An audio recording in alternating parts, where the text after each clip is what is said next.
Hi, and welcome to this video on anxiety and women who are having difficulties with their fertility. My name is Mandy Deeks and I'm a psychologist, and I have a particular interest in women's health. And I'm very happy to be joined today by Dr. Karin Hammarberg, who has an extensive clinical and research experience, over 20 years, dealing with women who have been struggling with their fertility. So welcome, Karin. Thank you. I'd like to start, I guess, a little bit thinking about the kinds of things that women might worry about, things that they might get anxious about when they first start to have difficulties with fertility, and then perhaps wondering whether those issues change as time goes by. I think if having a baby or having a family is one of your life goals, which it is for most people, once you decide that now is the right time, you pretty much want it to happen straight away. And I think it's each month that goes past is a little bit of a worry.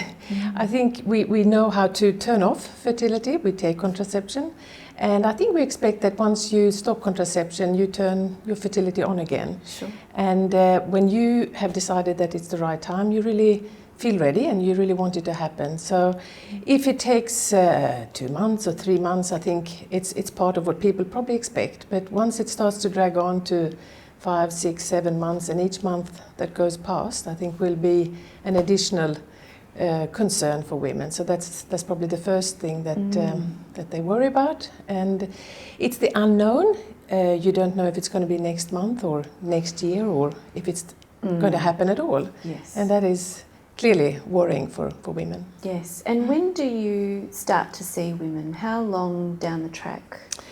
We've very much recommend that if a woman is under 35, that trying for up to a year is pretty much normal. You expect 70% of women who are under 35 to conceive within 12 months.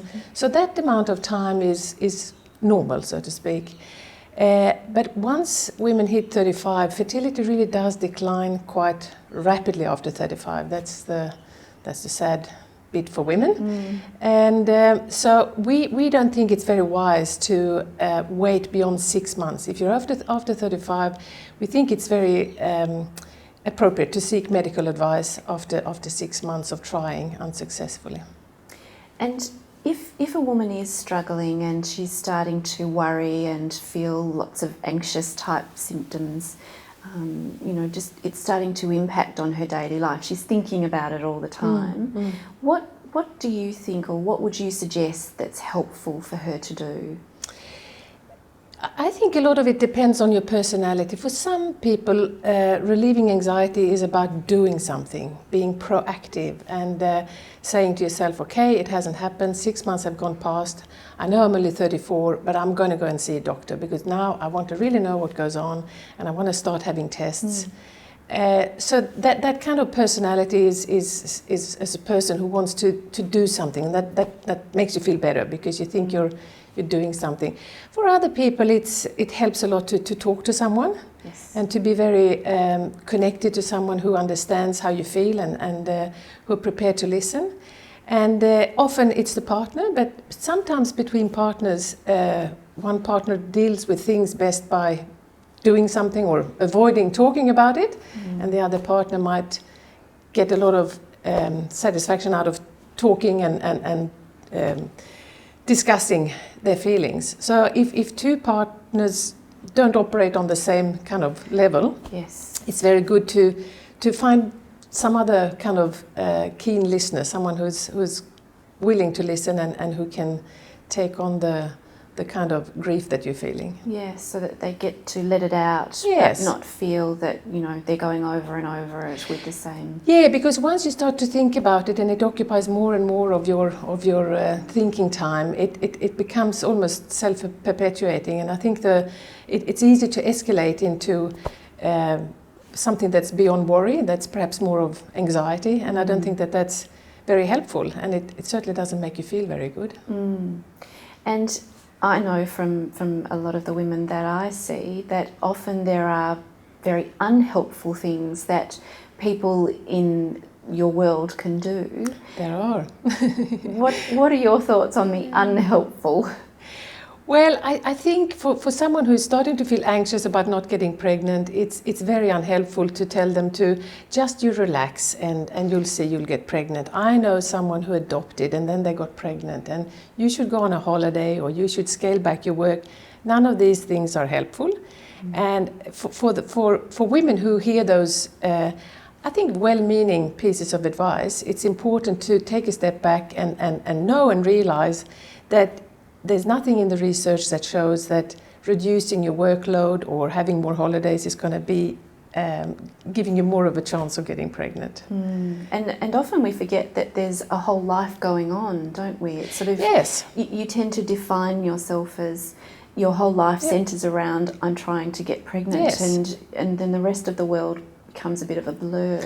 Yeah, and I think that we should encourage women to keep all these different aspects of their lives going in a satisfying way, because I think the more the happier you feel in other aspects of your life, the more strength you have to deal with the kind of stresses of struggling with fertility.